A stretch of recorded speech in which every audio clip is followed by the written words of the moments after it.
Dépêchez un petit peu parce que nous, on a un entraînement à suivre. Vous avez déjà chronométré un 100 mètres, vous avez votre temps? Non, j'ai pas mon temps, mais c'est beaucoup moins rapide que Bolt. Oui, je pense que si vous espérez suivre Bolt, ça va être un peu compliqué quand même. Hein. De toute façon, sachez-le, c'est pas le but non plus des sessions Start to Run. L'idée est juste de remettre en mouvement monsieur et madame tout le monde.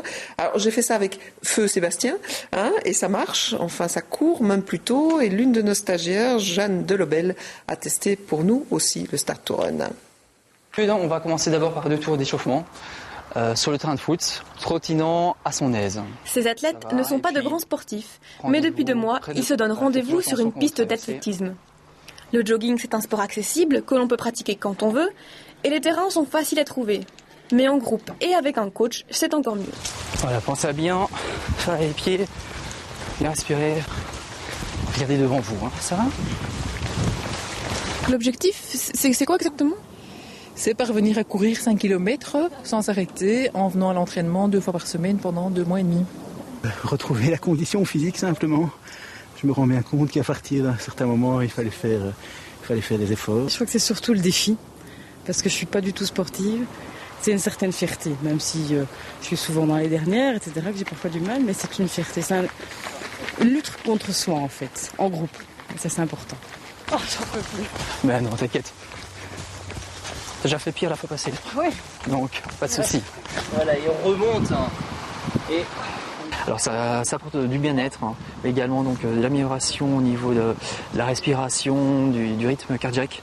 Donc, les personnes se sentent beaucoup mieux. Ça va, donc, toujours bien faire attention à vos pieds, la manière dont vous les posez.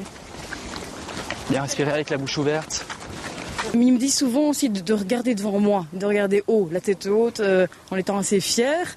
Et je pense que ça aussi, parce que dès que vous avez le nez par terre, vous avez l'impression, comme dans la vie, de vous dire « bon, c'est foutu, je vais m'arrêter, etc. » Donc toujours la motivation, aller plus loin, le regard vers l'horizon et aller droit devant soi.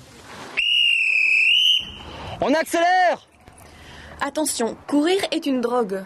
C'est en effet l'endorphine et le cortisol, aux effets anesthésiants et euphorisants, qui nous font oublier les premiers pas un peu difficiles. Quand on rentre chez soi, on est bien. Pourquoi ?